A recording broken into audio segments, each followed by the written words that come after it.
Walang kaimeng sinagot ni Ivana Alawi, ang katanungan kung 9Love nga ba siya, sa kanyang leading man na si Coco Martin, sa hit series na, FPJ's Letter Batang Quiapo.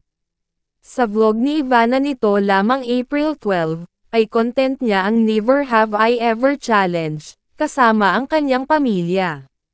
Ang mga naging tanong doon, ay galing sa kanyang mga fan mula sa social media. Isa sa mga tanong ay, fell in love with Coco Martin.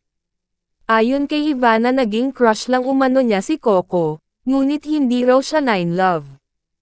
Hindi. Naging crush ko siya, hinahangaan ko siya, pero may limit markang paywa yon. I respect him. Hindi ako in love sa kanya.